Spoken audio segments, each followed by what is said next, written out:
Western Spring Television. Ours it is.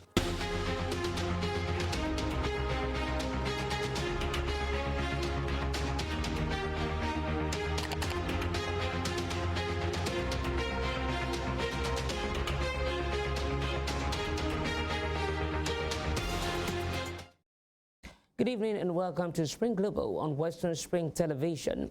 Now the headlines.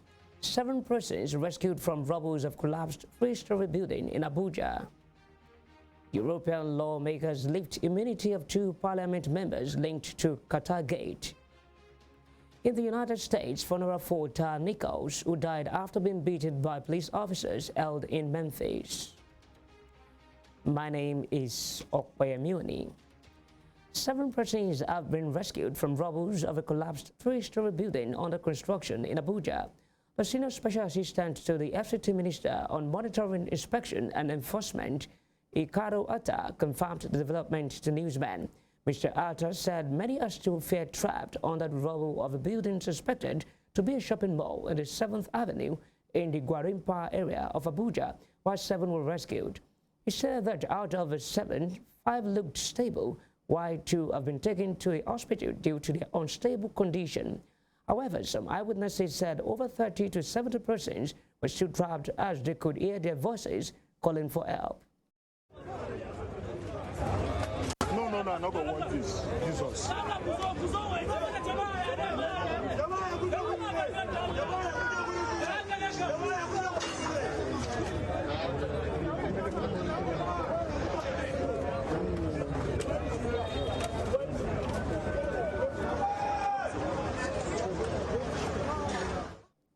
In Osun, the Supreme Court has found the candidature of Gboyega Oyetola in the Osun State governorship election held on July 16, 2022.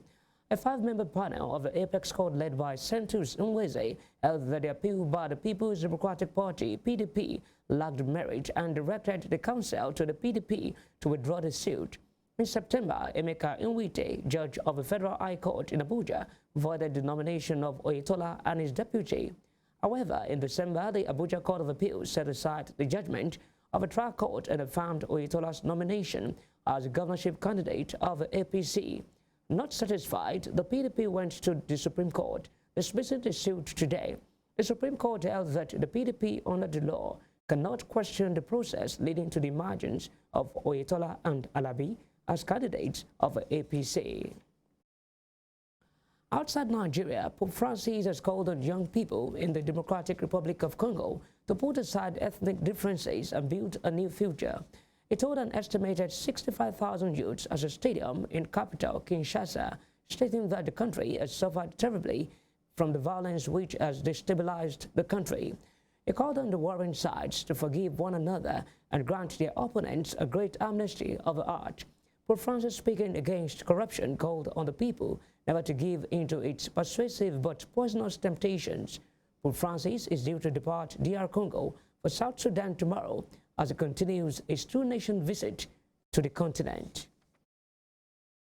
Spanish Prime Minister Pedro Sanchez is on an official visit to Morocco aimed at mending ties following a deep diplomatic crisis between the 2 countries.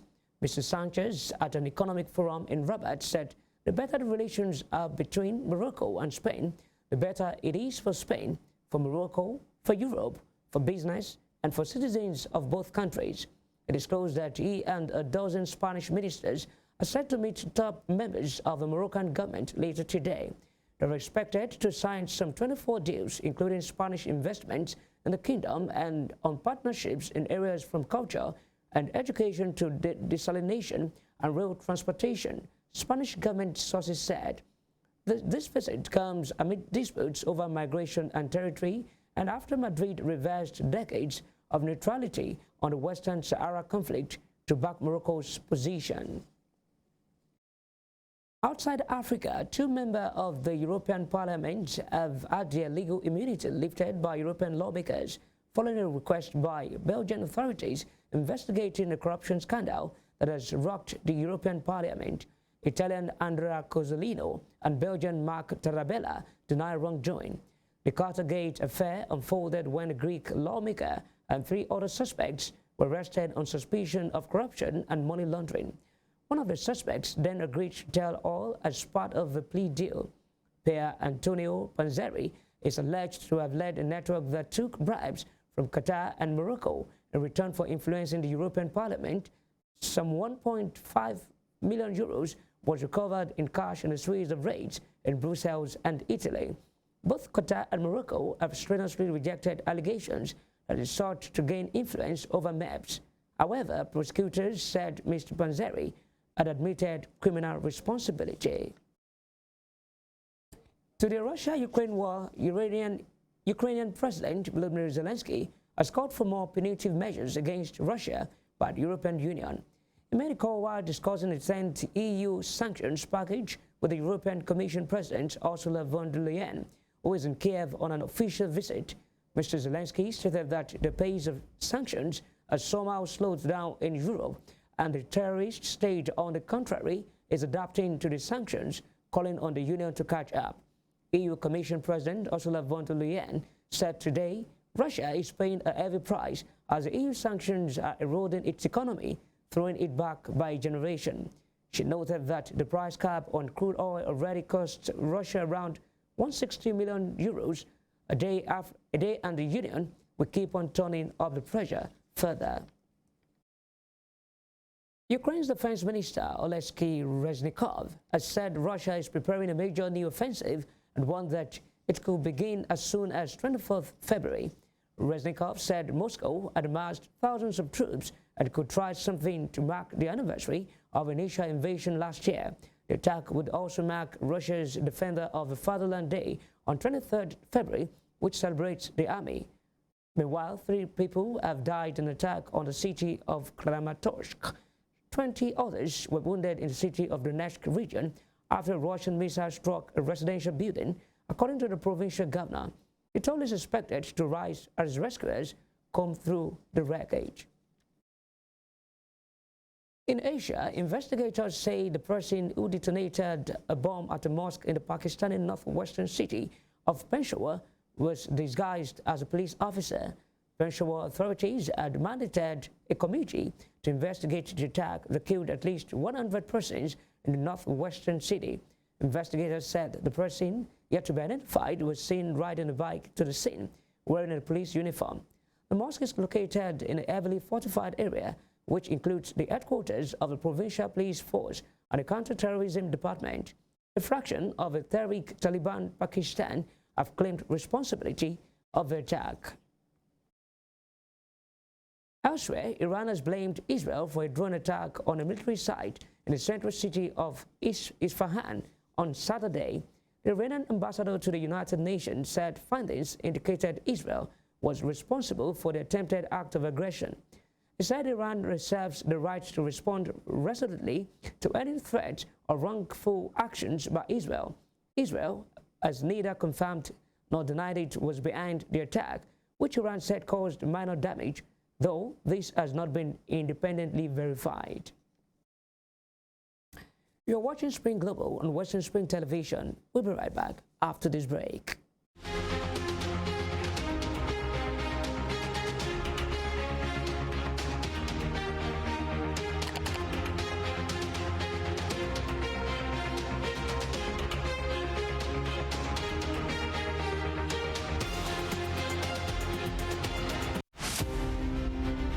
Iconic African presents the narrative of a man destined to exert an imperishable global influence in Western education. His was a story of a freeborn, captured and sold into slavery. He was born in Oshogun, a native Yoruba village near Iseyin in Okeogun axis of southwest Nigeria.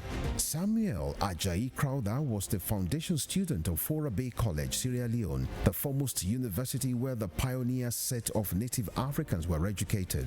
Samuel Ajayi Crowther's greatest contribution to humanity was his translation of the Holy Bible into the Yoruba language. The man who authored the Yoruba dictionary was also credited with the translation of English classic hymns into Yoruba and the Ekwere languages. Samuel Ajayi Crowther's private residence in Badagry, incidentally the first story building in Nigeria, is an archival museum dedicated to the memory of Africa's first Bishop.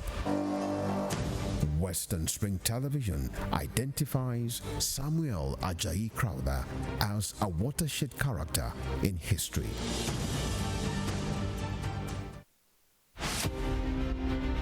The British Empire was the largest and the most powerful in the world. At its zenith, the empire embraced a quarter of the Earth's land surface and imposed her imperial majesty's rule on more than 458 million peoples across nations and continents. The empire took off with overseas possessions and trading posts established by England, spread over 3 million kilometers between 16th and early 18th century. Like previous empires, the British Empire began to crumble on its weight of overstretched territories and growing unrest in our various colonies. Today, the British Empire no longer exists. What is in place is the Commonwealth of Nations, a loose association of sovereign states which recognize the King of England as the titular head. Western Spring Television identifies the British Empire as a watershed empire in history. The Berlin Conference of 1884 defined the configuration of Africa, which hitherto existed as a continent of multiple kingdoms and empires under native rulers. The conference, otherwise referred to as Congo Conference, regulated European colonization and trade in Africa as initiated by German leader Otto von Bismarck. The Berlin Conference is often called the scramble for and partitioning of Africa, as each of the imperial powers carved separate portions of the continent for themselves without recourse to racial and cultural identities and differences.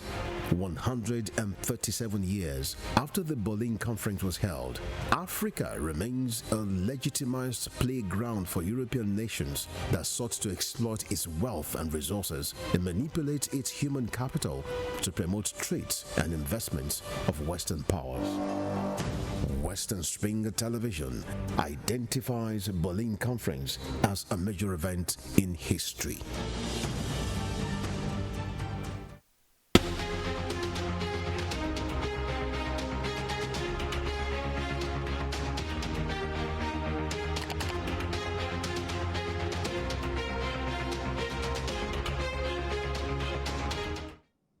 Welcome back on Spring Global on Western Spring Television.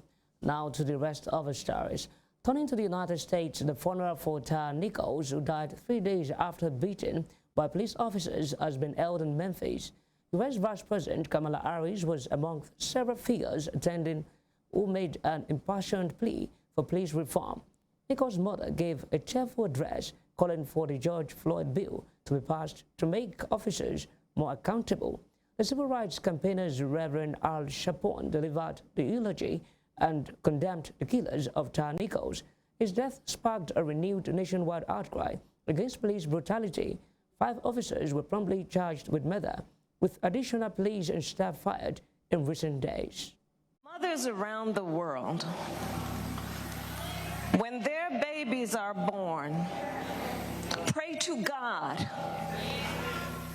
when they hold that child, that body and that life will be safe for the rest of his life.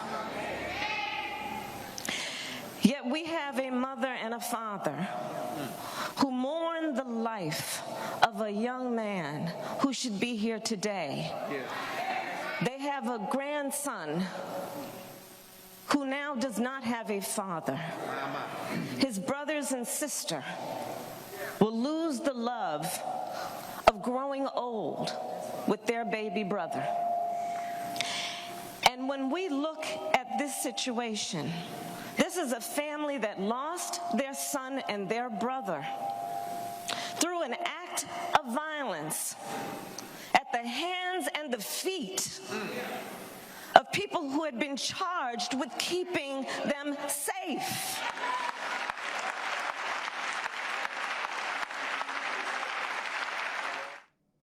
The U.S. has secured access to 4 additional military bases in the Philippines, a key bit of real estate, which would offer a front seat to monitor the Chinese in the South China Sea and around Taiwan. With the deal, Washington has stitched the gap in the arc of U.S. alliances stretching from South Korea and Japan in the north to Australia in the south. The missing link had been the Philippines, which borders two of the biggest potential flashpoints, Taiwan and the South China Sea. The deal, which in part reverses the U.S. departure from the former colony more than 30 years ago, is no small matter. According to a statement from Washington, the move will allow more rapid support for humanitarian and climate-related disasters in the Philippines and respond to other shared challenges. The statement came after U.S. Defense Secretary Lloyd Austin met Philippine President Ferdinand Marcos Jr. in Manila today. However, China has criticized the agreement, stating that the U.S. actions escalate regional tension as well as undermine regional peace and stability. And that just underscores the importance that both of our countries place on this relationship. This is our oldest treaty alliance in Southeast Asia. We conduct more than 500 defense engagements together every year. As President Biden has made clear, America's commitment to the defense of the Philippines is ironclad. Our alliance makes both of our democracies more secure and helps uphold a free and open Indo-Pacific. And today we discussed ways to make this vital alliance even stronger. We talked about enhancing our mutual defense posture and strengthening our commitments under our mutual defense treaty. We discussed expanding the Enhanced Defense Cooperation Agreement, which allows our forces to operate together more efficiently from key sites across the Philippines. Canada's House of Commons has unanimously passed a motion to take in 10,000 Uyghurs and other Turkic Muslims who left China, mainly fleeing from repression in the province of Xinjiang.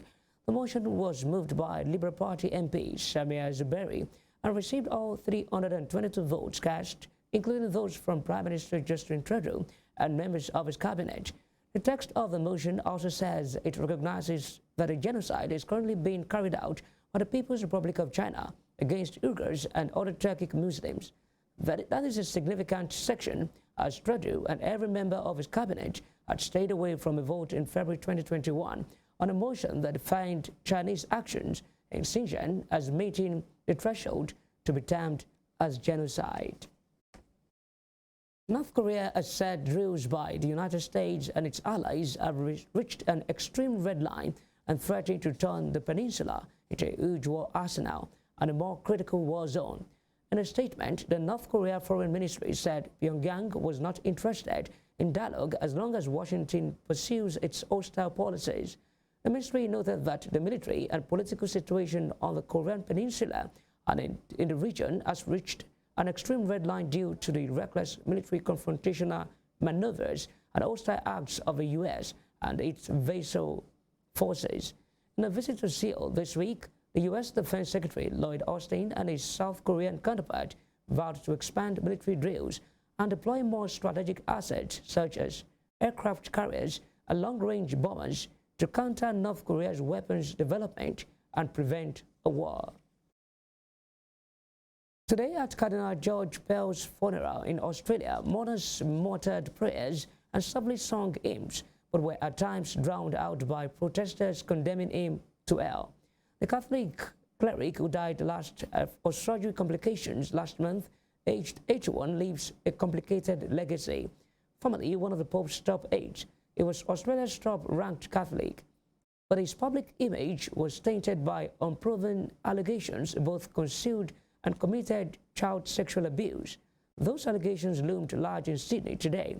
At one point, police outside St. Mary Cathedral intervened to separate angry mourners from chanting protesters. One protester was earlier arrested.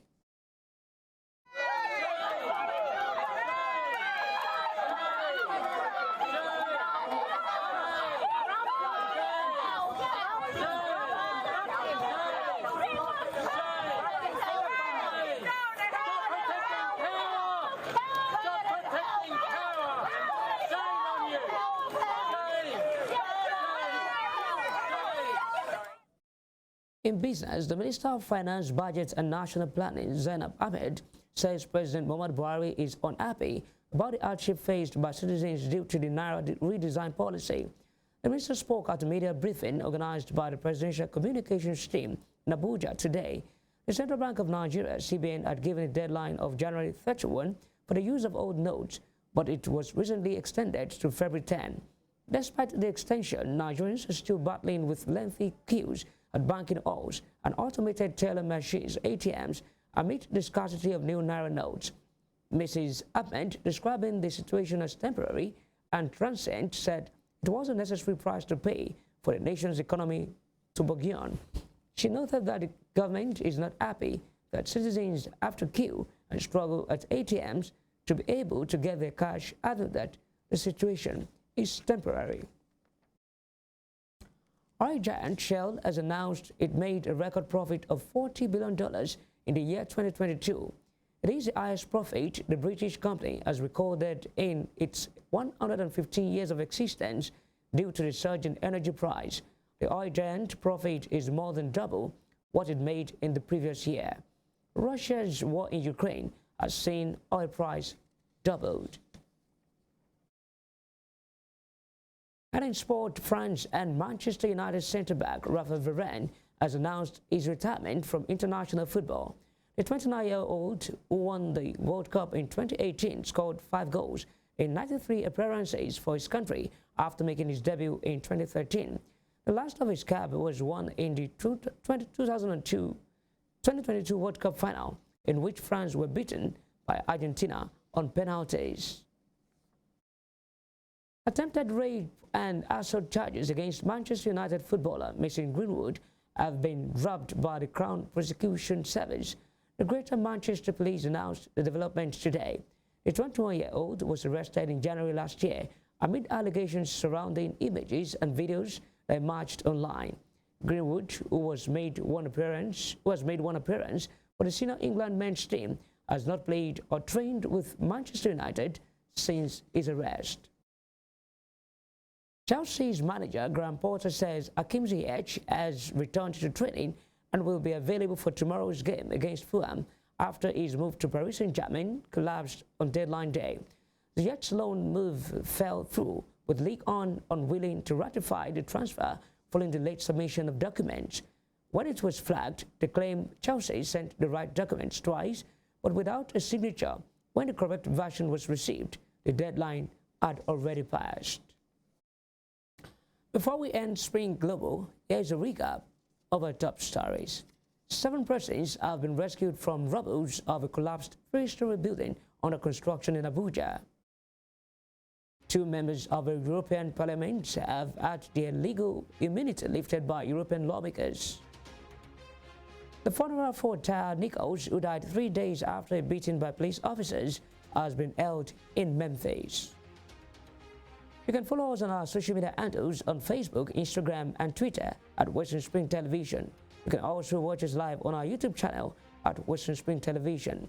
I am Okwayemuni. Thanks for watching.